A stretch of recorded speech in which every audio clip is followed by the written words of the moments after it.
باب قول الله تعالى إنما ذلكم الشيطان يخوف أولياءه فلا تخافوهم وخافون إن كنتم مؤمنين. وعن عائشة رضي الله عنها أن رسول الله صلى الله عليه وسلم قال: من التمس رضا الله بسخط الناس رضي الله عنه وأرضى عنه الناس، ومن التمس رضا الناس بسخط الله سخط الله عليه وأسخط عليه الناس. رواه ابن حبان في صحيحه. بسم الله الرحمن الرحيم، والصلاة والسلام على نبينا محمد وعلى آله وأصحابه وسلم تسليما كثيرا.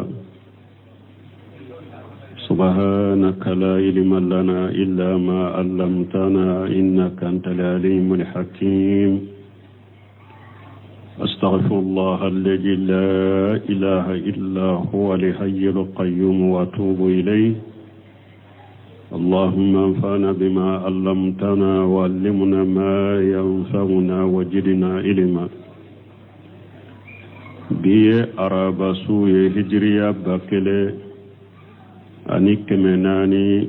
أني بناني أني ولنفلا شهر شعبان من هجرة سانكالو شجنا بسنيو تنوروناي ميلاد النصارى وكجات بافلان مغاني وورو سانكالو فلانا بسنيو وناني ناي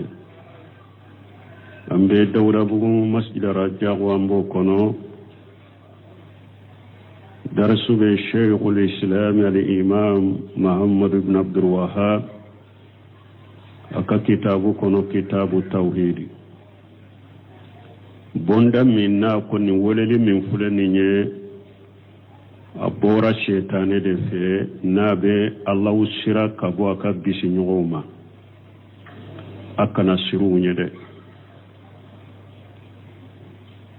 bi hadisan min kalannan ka bonda in kono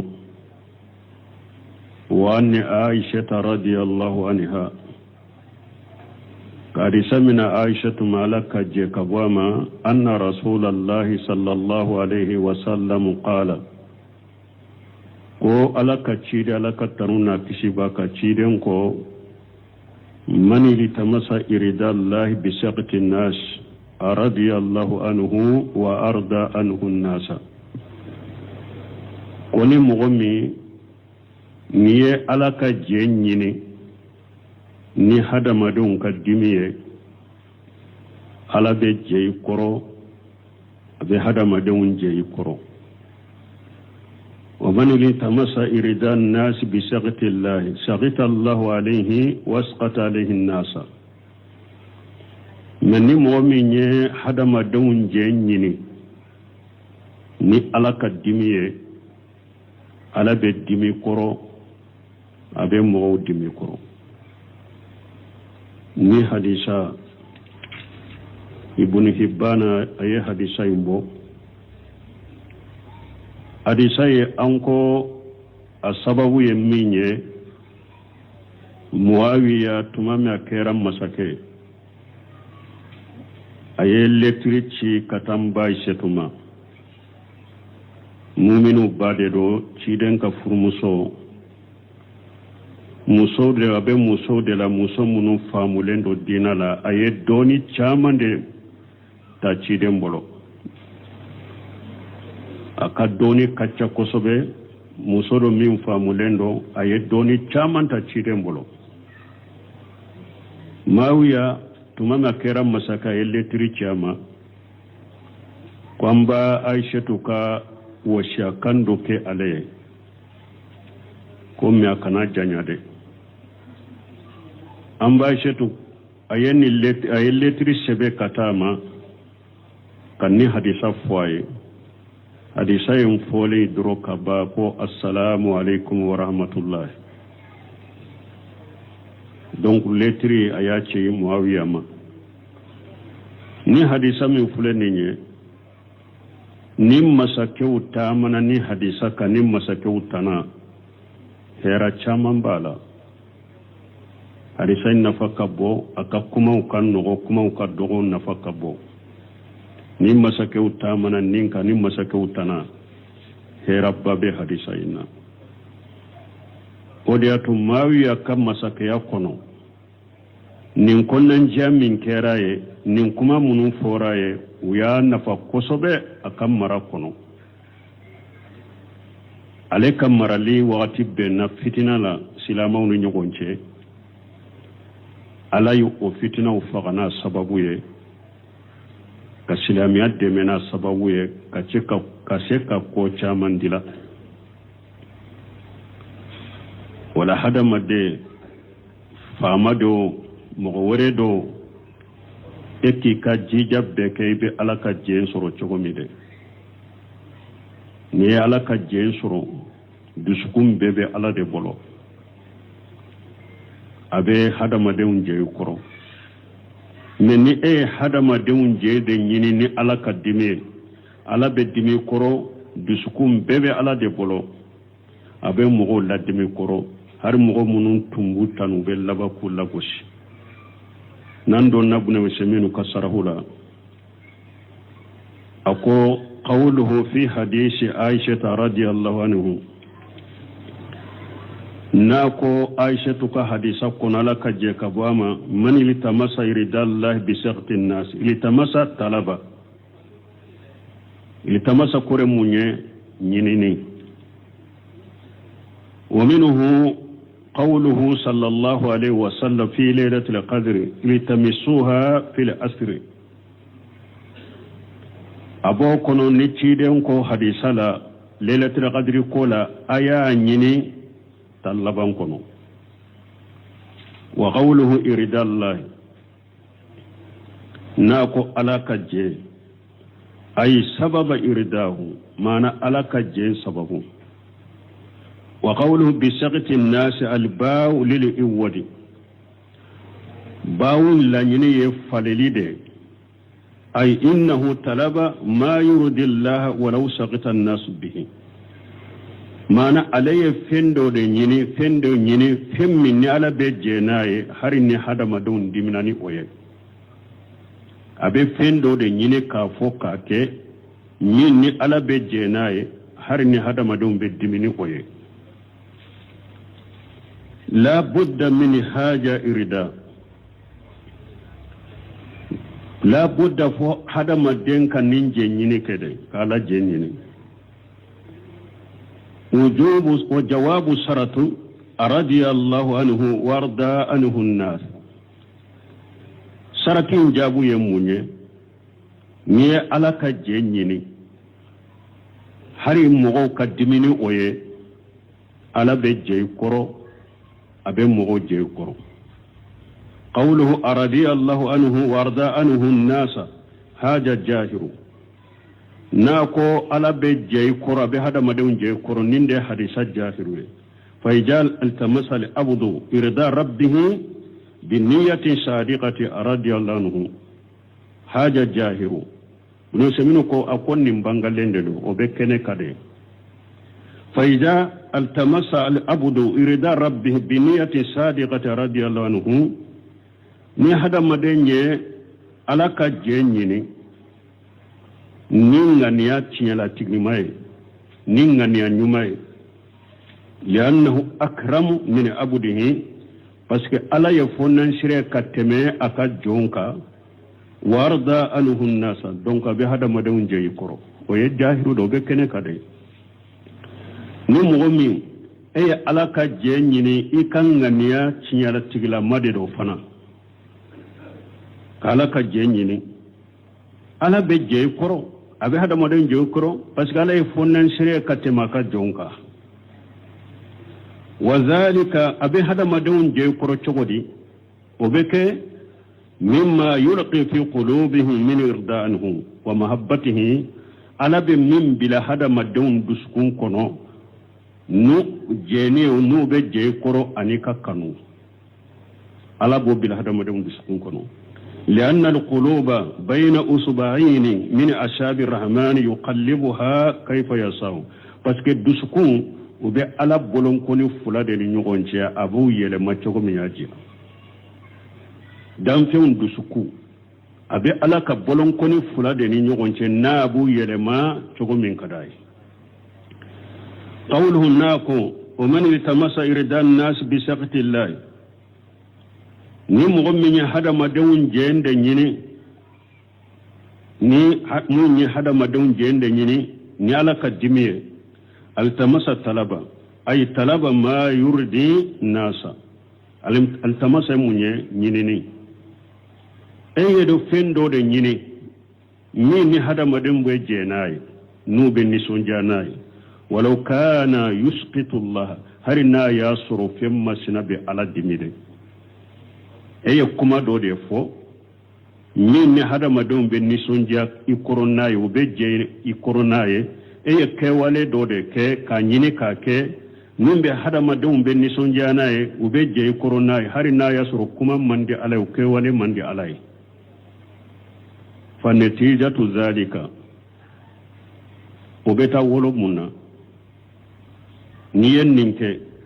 a résultat bɛ kɛ jumɛn ye a bɛ wolo mun na an yu amala bin naqidi qasdihi ala bi baara ɲɔgɔnya n'i ka laɲini tana ye ye min kɛ punu mɔgɔw ka jɛ i kɔrɔ dɛ ka kuma fɔ min bɛ mɔgɔw jɛ i kɔrɔ a man di ala ye a bɛ ala ladimi ka kɛwale kɛ pour mɔgɔw ka jɛ i kɔrɔ a bɛ ala ladimi i ka laɲini tana ala bi i baara ɲɔgɔnya o de hadamadenw bɛ dimi kɔrɔ de a bɛ hadamadenw dimi kɔrɔ de lihaja qala nin de ko sa ko sakita allahu alayhi ala be dimi koro wa asqata alayhi nasa abe mugo fana dimi koro falqa fi qulubihim saqtahu wa karahiyatahu ala bika awa ala be dimi ani koniya ala do de bila mugo dusukun kono katima ni ala hadamadenw je nyini ni ala ka dimi ala be dimi koro abi ka dimi ni ka koniya bila hadamadenw dusukun kono munasabatul hadith li tarjama ni hadisa siri ɲɔgɔnya juman bɛ ani bonda ni ɲɔgɔn cɛ sigiri ɲɔgɔnya min bɛ hadisa ni bonda ni ɲɔgɔn cɛ qawluhu man iltamasa irda an-nas bi saqtillah aka kuma na ko ni mɔgɔ min ye hadamadenw jɛ ɲini ni ala ka dimi ay qawfa minhum nisrana hadamadenw ye k'u jɛ ɲini hatta yardaw anhu isranu ye de ka ko dɔ kɛ ka kuma dɔ fɔ pour ka jɛ i kɔrɔ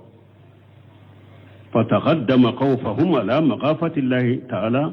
fulaka hadamadenw siranya bilala ka sirana ye hadisa in donko bonda kono nin de do ni ye mɔgɔw jɛ ɲini min b'i bila mɔgɔw ka jɛ ɲini na ni ala ka dimi u siranye de bɛ bila la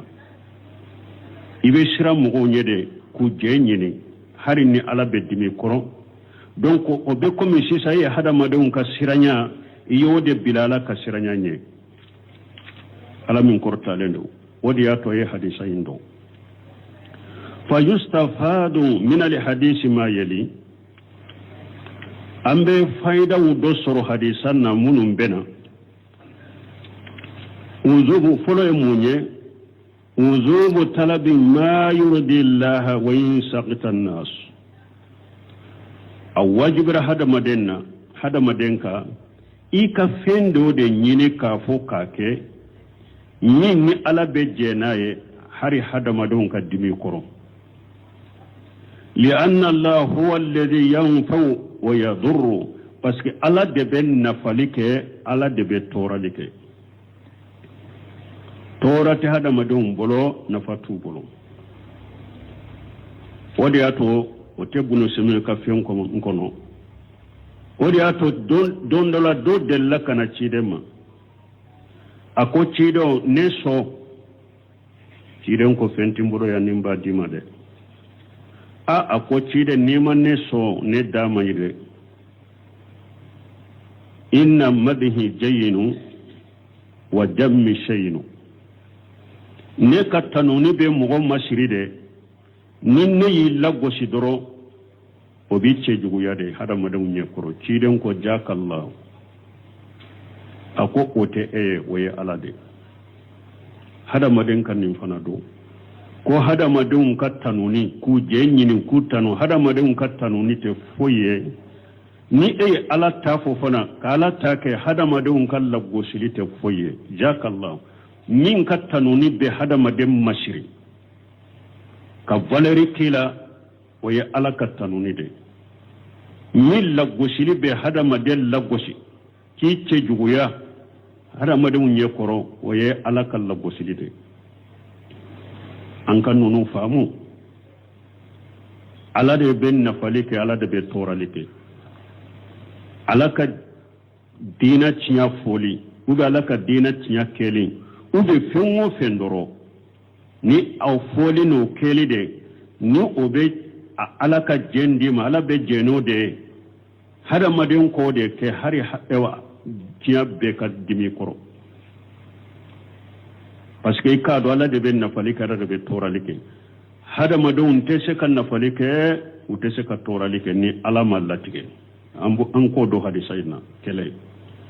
fulana annahu la yazuz an yaltamisa ma yusqitu Allah min adli irda'i an-nasi ka'ina man kana fulana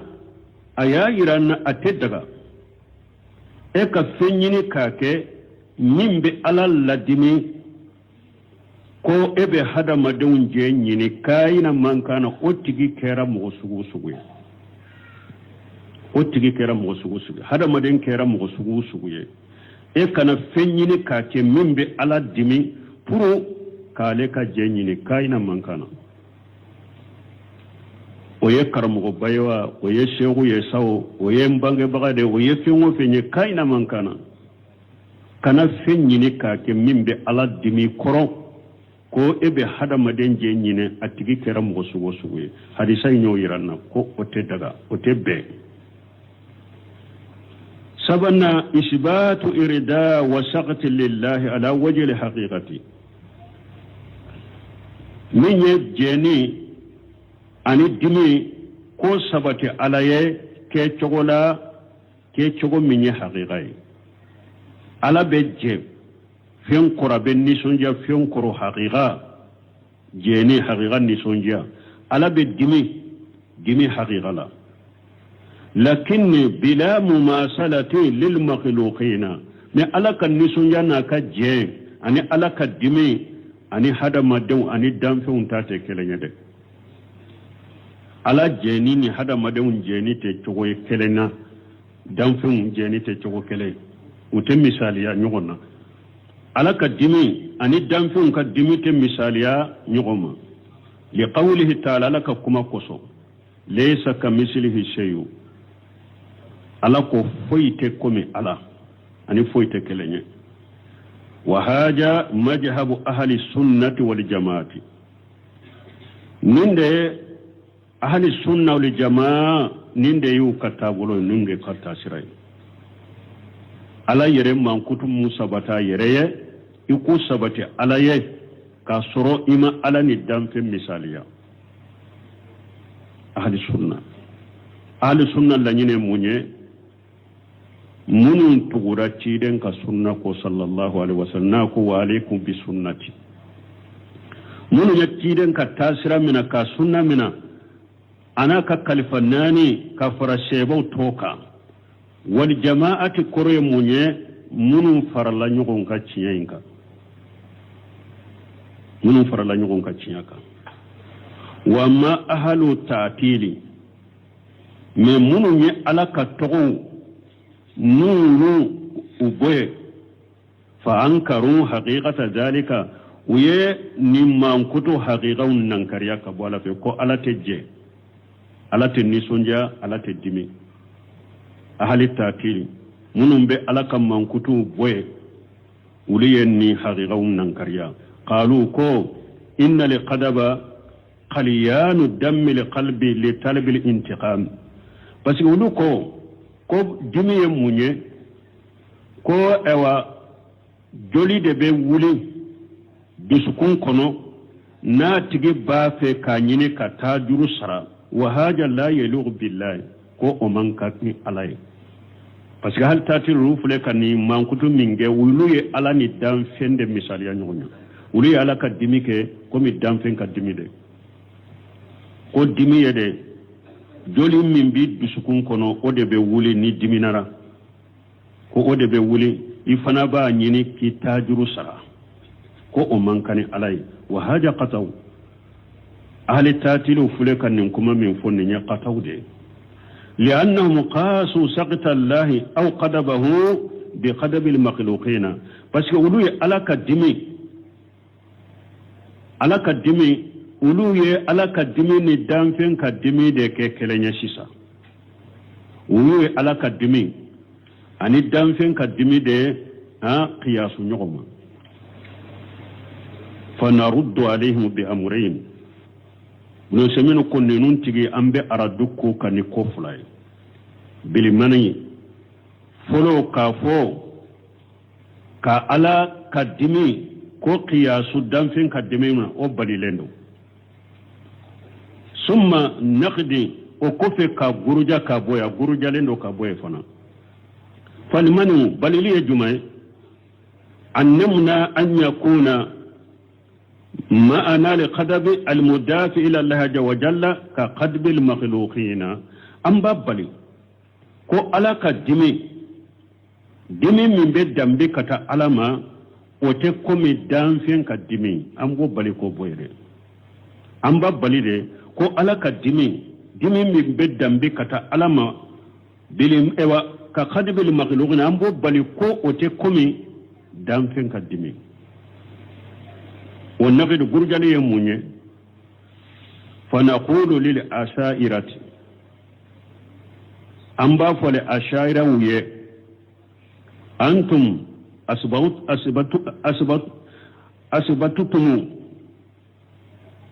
asbatutum lillahi azza wa jalla li iradata amba fale ashare wuye awuye lanyini ayo sabati alay wa hiya mailu nafsi ila jalbi manfaati aw dafi madarrati lanyini munye lanyile ninka mile katan nafasa malina kana ube tora nyonini aw yo sabati alayo ali ashairaw awu munun be dimin nan kariya ka bo alama aye irada lanyini sabati alaya lanyini munye hada maden ninka mili kata fera do samarila kana ima ube tora do nyonini ka boyka wa rabbu ajja wa jalla la yaliqu bihi jalika ala masamin korota leno kabbo o mankani alayo o fana mankani alayo فإذا قالوا هذه إرادة المخلوق نوكو دونك لانين من فلن ين أكو نميللي كتن نفس ملما أني تورا يونيني نوكو ويه دانسن دي كاللانيني وتي على كاللانيني وني على كاللانيني تكلني ني على أشارة يوني فواني نقول أنبا فويه والقدب الذي ذكرتم هو قدب المخلوق او فنفله كدمي سغو منفو ويدام فين de kadimi ala kadimi toye وكل انسان هذا مده به ابتلى جواهر النصوص هذا مده نا يقولون جاهر نا ايو uchinya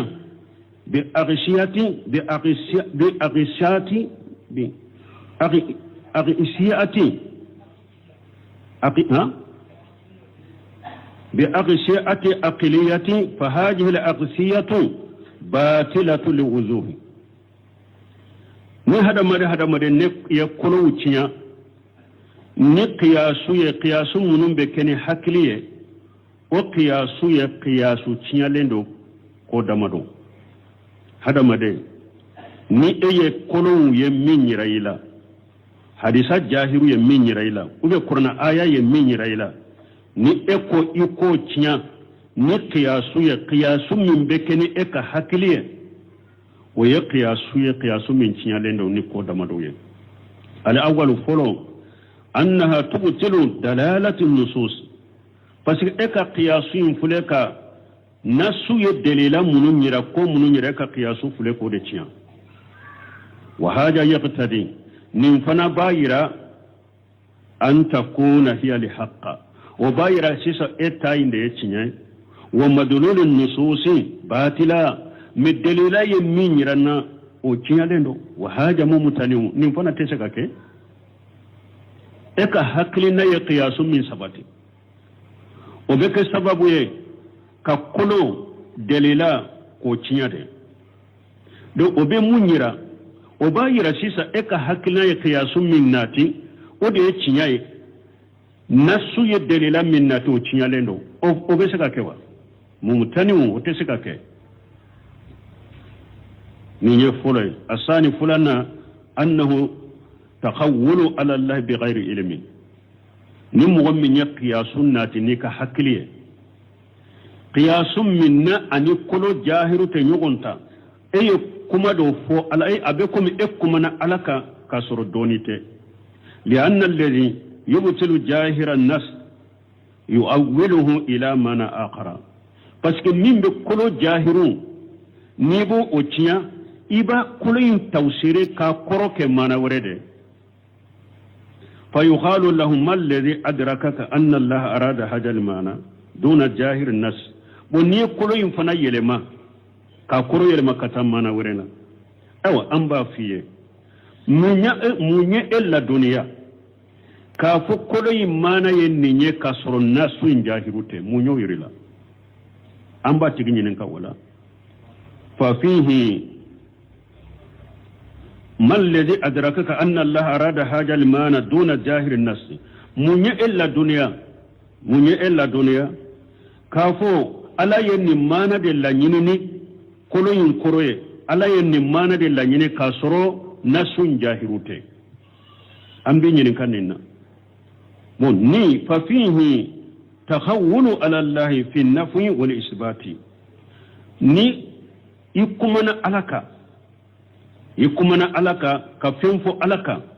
min sabati lente ka fendo ge ka bo alala ani ka fendo sabati fi nafi zahiri jahiru nyemminira ka oge ka boy o fi isbati sabati lida ma lam yadulla alayhi dalilu mana be kuma ekumana alaka ka fendo ge min manka ge ani ka fendo sabati min manka sabati mana kolo jahiru yo ge kaboy itara mana sabati kolo nye mana mini delila tala asalisu sabana anna fihi jinayata ala nusus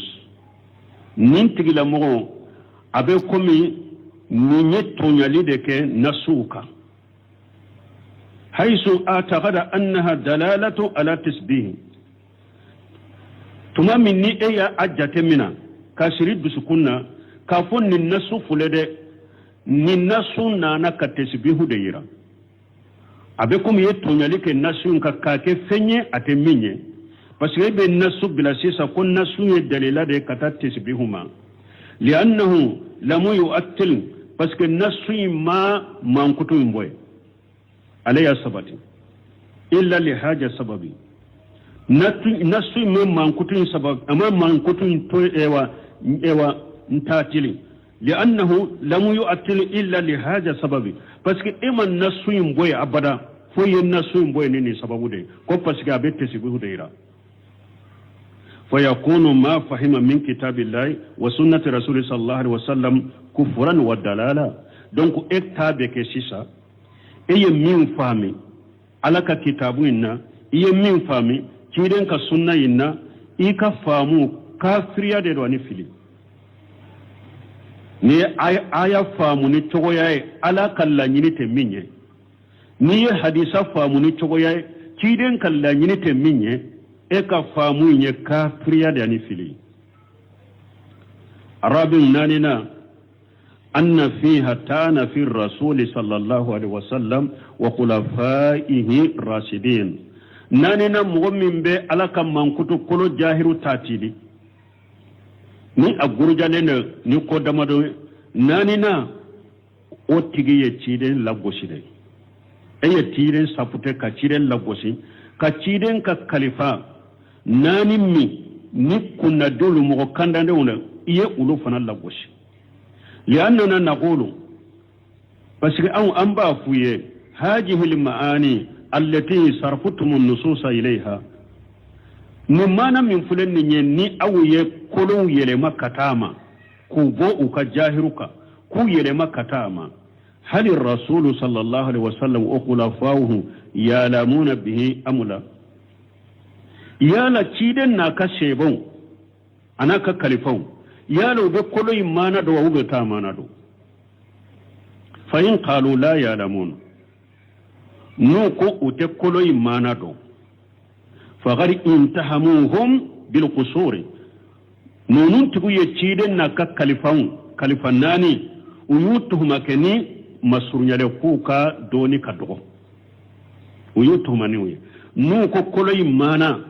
أبي مانا منيرا تشيدن ناكا كالفو تادو ويوتهم نيوي ويوفو ويتشيدن ناكا كالفو تهمني كوكا دوني كسرو وإن قالوا يعلمون ولم يبينوها نوكو وبكلوا مانا دوفنا من أما بانجده فغير انتهموهم بالتقصير ويتشيرنا كالفوتهم كنم مسرون عليه كافو كانك كومينك أماك ننكو إلا نيني نند أمانا نند وكانك بانجه كافو مغوية مماك فلا تستهوس من ناس كان ينفي كلوينا دل على صفة أن تثبتها mana nyanafi kani minade ni kulo koniye mankutu min sabati nyanafi shi kani emina o mankutu sabati lila nyanafi shi kani emina o mankutu sabati lila lakin me yajibu alayka an tatazanniban amrayni me iki yere koroshi ko fuladema ka kolon na yem mankutu min sabati kana nyanafi kano mina o mankutu sabatilila me yere koroshi ko furama mankutu sabatilila huma o ko fulay munye at-tamsil wa at-takyif kana misali yake kana ke chokofo tamsili dumay nimbe komeni tamsili ode takyifu ye munye ka chokofo abeni chokodela ويتكفوي يركل سنين فلما على كم منكتو سبتلا كنا مثاليا فينا كنا أتشوفو فنا قوا بين تقولنا لقوله تعالى على كما كسلا من كرو تعالى فلا تضربوا لله الأمثال على قوا كنا مثاليا بوشالا نيمبكم على كم منكتو لا نيمبكم إن أكنوك على قولا وقوله أني على كما ولا تقف ما ليس لك بعلم kana kuma fenna min doni ti bono ye munya sisa takyifu ala ko ale be lare sika abe lare sika chogoma ma afu ni ko ibo chogofo ma fin fo ala ka min doni ti bolo ngode ya to tumamu ye imamu na maliki nyininka arrahmanu ala li arshi sawa kayfa listiwai ko ala ko ale korotara lare sika chogodi imamu na maliki ko al istiwa ma'lum والكيفية مجهول والإيمان به واجب والسؤال عنه بدعة ما أراك إلا مبتدئا فأخرجوا أن هذا المبتدئ إمامنا مالك يقول عربو كنا على قرطة الله رسوكا كو عربو كنا ودونين دو من على بيتشغل الله رسوكا أكو ودونين على مونيا فوني أتيد مونيا فوني o donente mo wote saka kuma wala akum me kallimana naye ko ala bellare shika wuyi ka wajibi de kam mo nyinin kan ni na nyugonana ala be chogodi lare shika ako bidiyado ako chema nema eye foye ni bidiya mo wote ako kalande ma yen ni bidiya mo aya bonka jamala aya bo misiri kun wala ala kam mankutu uchogo kana fo ko ibo fo da itodo wayaka kuma fenna min doni ci bolo fa idha asbata Allah li nafsihi wajha aw yadaini ni alaye nyu sabata yire ka bolo fula sabata yire fala tastanfisi min isbati zalika e kana nyana fi o sabati lila لأن الذي أخبر به عن نفسه أعلم بنفسه من غيره parce que masammenye an kibariya ka bɔ a yɛrɛ ma ka fɛn min fɔ a yɛrɛ kan ale de b'a a yɛrɛ dɔn ka tɛmɛ mɔgɔ wɛrɛ kan ala b'a yɛrɛ dɔn ka tɛmɛ mɔgɔ wɛrɛ kan n'a ye min fɔ a ka ko la an b'o de sabati wa asdaqu qila wa ala de ka kumaw ye tiɲɛ ye fana ala de ye tiɲɛ tigi ye a ka kumaw la wa hasanu hadisa ala ka kumaw ye tiɲɛ de ala bɛ ewa baro minnu ni kuma minnu fana fɔ kumaw ɲuman de don ala ka kumaw ye kumaw tiɲɛlama de tiɲɛ de don ala ka kumaw kuma ɲumanw de don wa huwa yuridu li khalqihi al hidayata ewa ala bɛ kanda de laɲini a ka mantonw ye fana wa idza asbata rasuluhu zalika ni ciden de yo sabati ala ye wa idza asbata rasuluhu zalika lahu ni ciden da yin umman kutu sabati alai fana fala tastawi hisa min istibatihi ikanan yana fiya sabati lila li'annahu sallallahu alaihi wasallam fashiga ciden fana laka tanu baka akishina ka tanu baka asdaqul khalqi ciden da ya cinya folai katame damfen beka wa alamuhum mimma yaqulu anillahi ciden be min fo ala kola le de bo do katame beka wa ablaghum nutqan wa fasahatan ciden de kakuma aselen do adama akakuma faranfansilen do katame beka wa ansahu lil khalqi lil khalqi aw ciden de ye kunnanje bagay katame damfem beka kata damfem ma fana ale de konnan jiya bagay kata danfew ma kateme danfem beka faman ankara sifatan asbataha Allah li nafsihi aw asbata lahu rasuluhu mum mu'min yam mankutu ni ya nankari mankutu min ala ya sabata yire mankutu min cide ya sabata alai wa khala ikon haja tagsairu minhu li juludu yikon nimman kutu sabatila alaye abe farikolo yere wa tunkiruhu alqulubu duskumba annan kariya fayuqalu haja la yunkiruhu illa insanu fi qalbihi maradu amba fotige nimman kutu min fulenye ni eko nimman kutu sabatili be hada made farikolo yere abe duskumba annan kariya amba foye nimman kutu sabatili mogo shitan nan kariya foni mogo mi bana bi dusukun kono ni alay mankutu min sabata yire kire ni mankutu min sabata alay mogo shiton nan kariya foni mogo min dusukun bana nendo amma alladhina amanu min mogo munul limanani alay fala tunkiruhu qulubuhum uluka dusukun talaka mankutu utanan kariya alay mankutu min sabata yire kire ni mankutu min sabata alay mu'minu dusukunto nan karya bal tu'minu bihi ulube limana na yede wa tatma innu ilayhi uduskum be ma fantiya katama de fana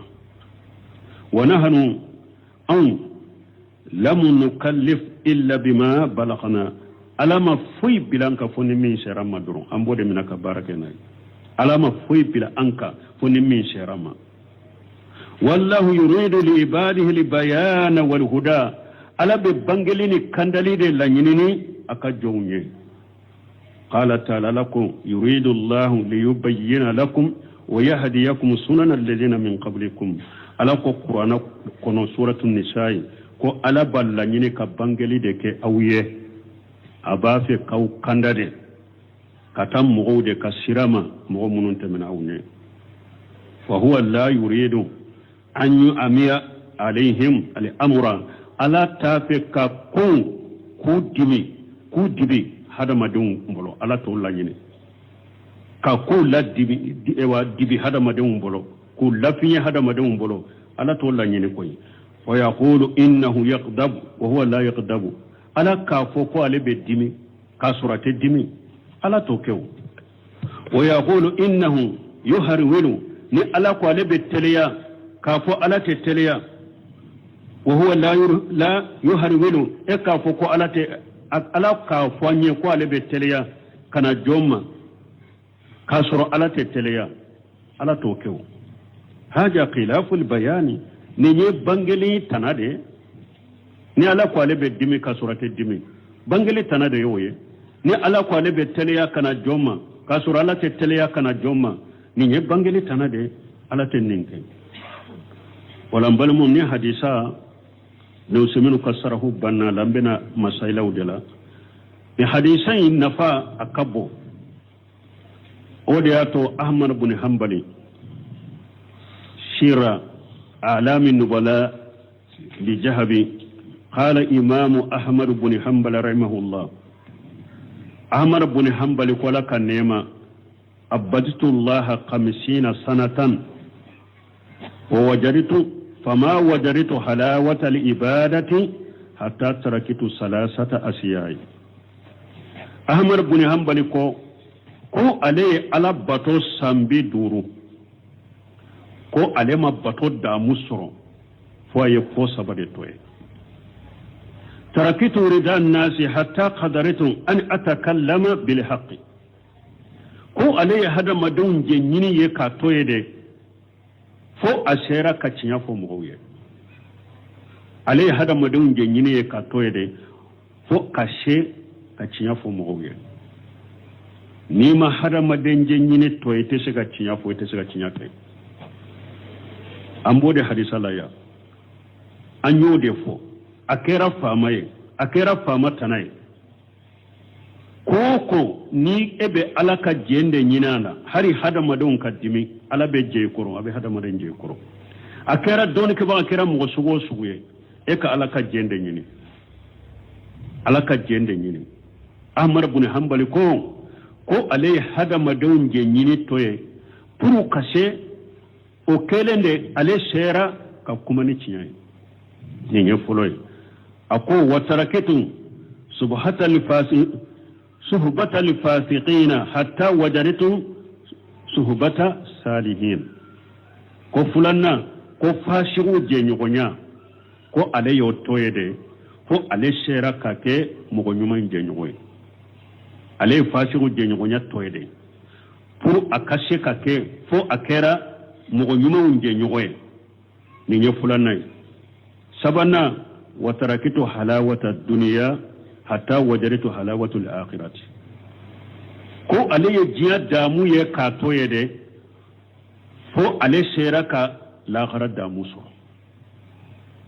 ale jiya damu ye ka toye de pour kashe ka l'akhirah damu so donc Ahmad ibn Hanbali ko sambi duru ale alabato ko amada musoro batola fo aye ko sabade toye oye nin ko sabai shira alamin nubala li jahabi abu fo imamu nasafai ko irdan nas qayyatun la tudraku imamu nasafai ko ka hada madawun je nyini oye daminye mote se ka shoma koy mote se ka hada madan je soro koy abadan ni eye kuma do fo sisa ko nin kuma kadi karsalan kawye kasor kuma imbe ala dimi ke wale do ke sisa ko nin ke wale de kadi karsalan kawye iba soro kuma foto ikoro iba soro do fana dimna na ikoro o ke faso ke to dro iba soro do wore fure kadimi koro ya ke ka do de jenyini na ke to do be dimi koro tuguni ebe kuma do fo ka do jenyini o kuma foto dro do be joy koro do be dimi koro ebe ko do ke mbe hada madawun jenyini hada madawun do be joy koro do be dimi koro wala mo te saka hada madan je soro abadan fa alayka bima yushuka faljimuhu fa innahu la sabila ila irdahum imamuna safai ko rahimahullah ako abika nimbe enye ene alache nimbe enye e ko de ke me minye mo jenyino sirati bolo katoma minye mo jenyino sirati bolo katoma de wala ni hadisan kan ni fana bil anye koro ususa alma anya fo chugumi kata marali kelawma kana alimamuma kana wajuru kelawma kana kutuba kala nauna aye alaka jende nyini de balmu misiru do fana be tawsiru la ala ta te sekafu min kadi ala ya te sekafu tafsir la fo ebe jama mi tawsiri ke jama mi nye mun kadi muye ibode fo hadisa u deresula min bi alabe jeni minye eto fo hadisa ina mago chamante ko fo hadisa ina hadisa la nyine ninde hadisa koroni nyinde asarhu yeninde fode men nebe jama mi no tese ka fo min kadi jama ye doro ibe hadisa fo ka be oma ambache to koy kana kede ciden ka hadisa ikana kede alaka de jende nyini kutuba bo chogola mogo chaman be fo ala hinana mogo kelen kelen munuma ani programu do be yele kutuba ka na ye shetigi do shigilenye min be fasamantaw kaye min be demen kaye ube ayani fama do nyabenna kutuba programu be yele ma ani min yele na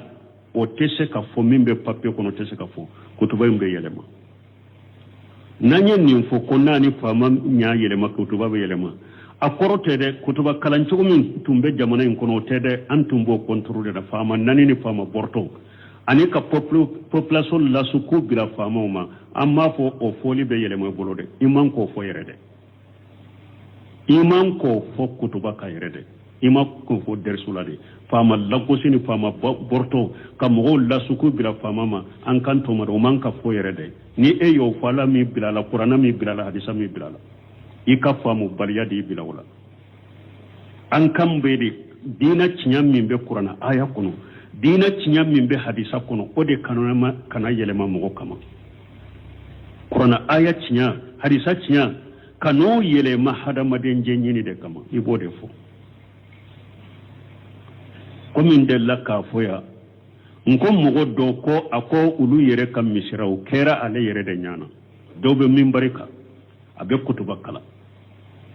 ulu ka comité amamburu na kanyema fonctionnaire udero abe min barika awa ko mogo munu ni sallibe wole farda sallibe wole abe sigi gerewuna abake baroye fo salli wakati be e wateme abe junmu balade abe haramula de ko aya nya korota doroni comité membre do nya be na fo senero ko fo senero au sentala au takano au ye biro barake lawde au takano au sentala an kam bo sugude ma ko do fana tumbe iriba haramu doro dersu kacha iriba be fo setigu munum be bangi ya nune banku be barake yon fo o foli mandu uluye u ko nyogoma ko ni karasa fana ni aka iriba fo kacha ko iriba haramu ko setigi do ba ko ay nin to samba dachi ulu nyana dachi min dono ndedo amma se dachi ma ka dachi amma soma an ka kuma fa dora ko ne kambe dachi min na mi mirote sa ne be nin dachi atara mobil kura dosa anana akwal mami akoni mobili minade ibe sege mobili bori ko alla jenye de nyasa de nakani amunu nana akoni nya mobili nyuma awa koni ndirima iriba ko bila la pew iriba foli abila la pew ala kan kisoma de ewa ube jamana en kono kosobe setugu mafo abede me setugu misiru kono ubu sigide e karamogo ubu sigide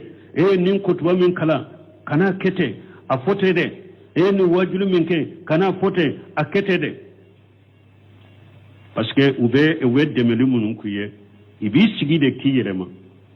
ni sonna nimma e dala yelemana e be dina fodu sagola doron ewa unu benendo de mais nu ya ye karamogo kele ka bo misiru kono ko werete de anuma beninde la ka kuma do ada akufo mun karamogo mi mabbe wala de sa uye fere beke kerefe ka enyini kerefe ku bu minani na foloy ki dade ni na foloy ki dachi ni na foloy o masoro karamogo mi bolo de sa o ba ke kele kenen ka tay sisa ka bembembeke ube egge ki boy chogomi nuna da ya me ko karamogo ni sunna almami be nyogon na misiri kono ko werete de u ka sago fɔlen o caman kɛra ne yɛrɛ la yɛrɛ fɔ tɛ o n bɛ ninnu fɔ dɛ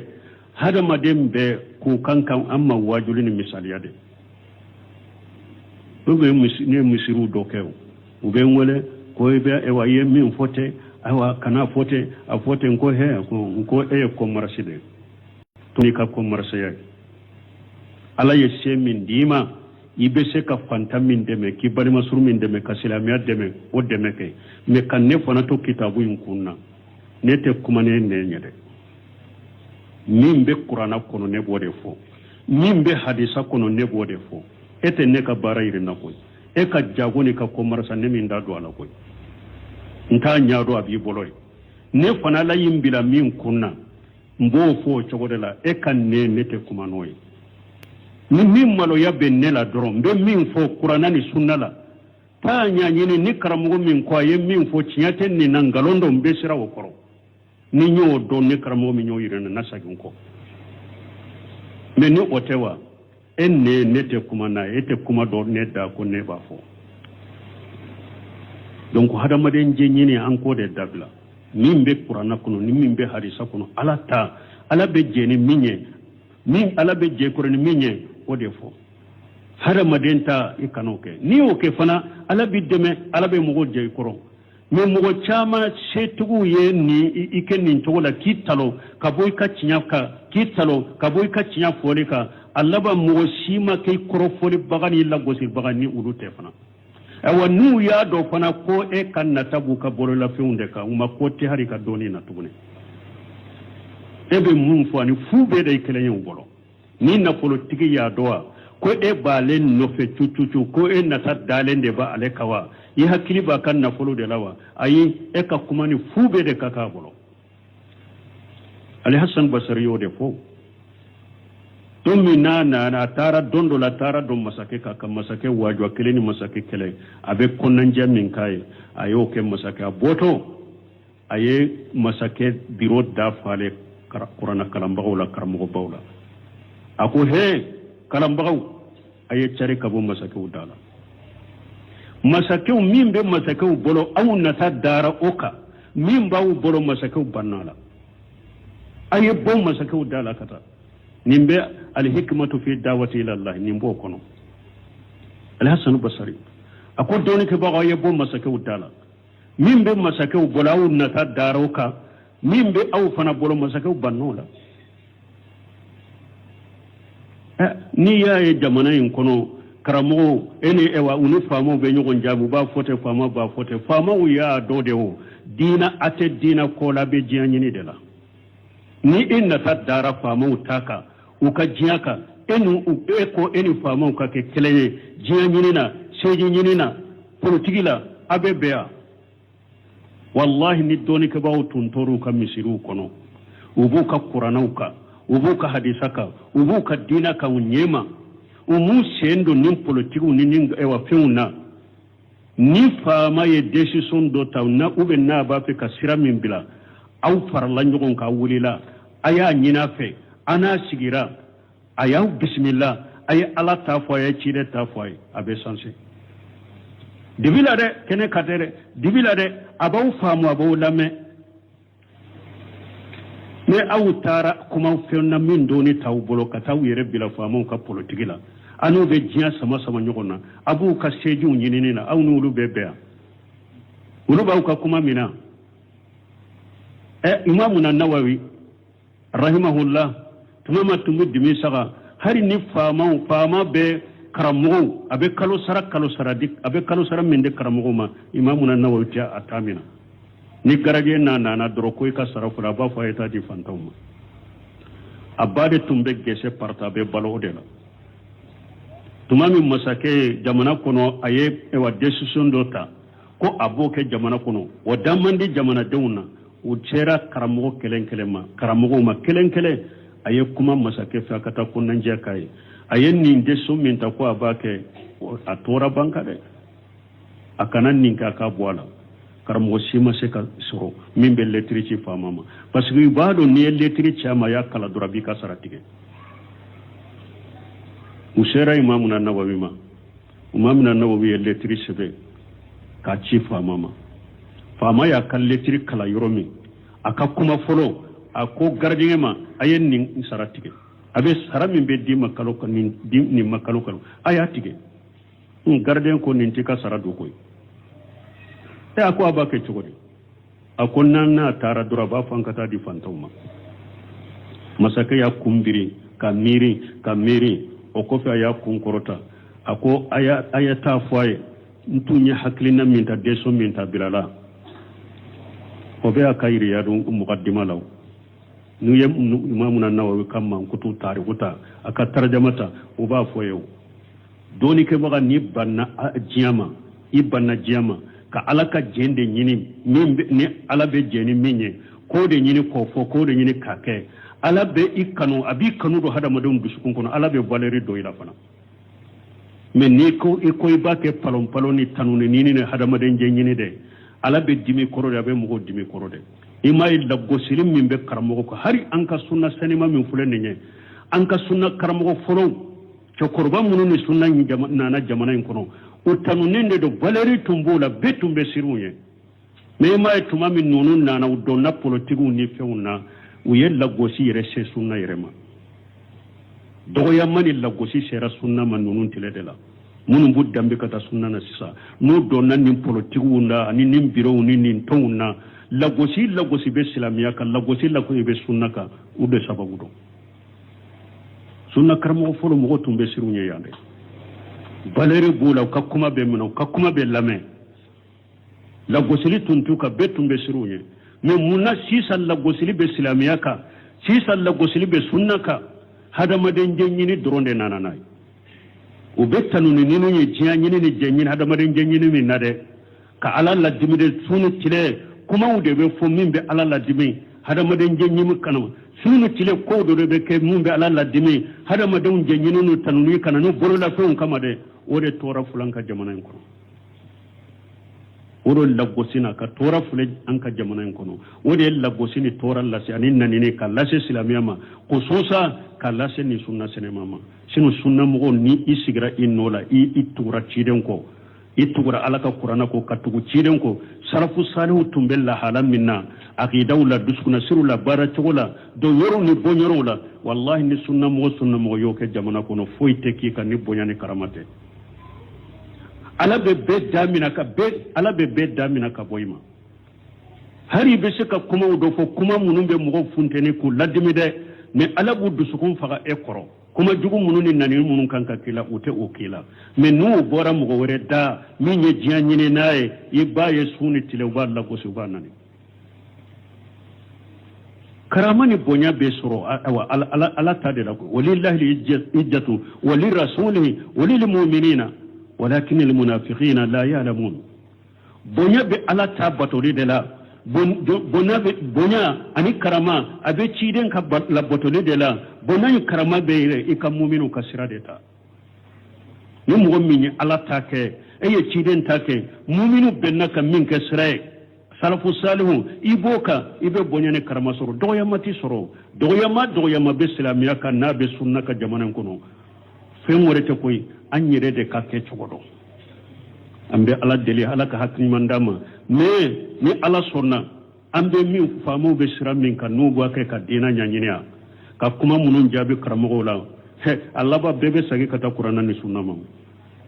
ibe toy kam misiri kono ka qur'ana ni sunna nyanyine ka nyafode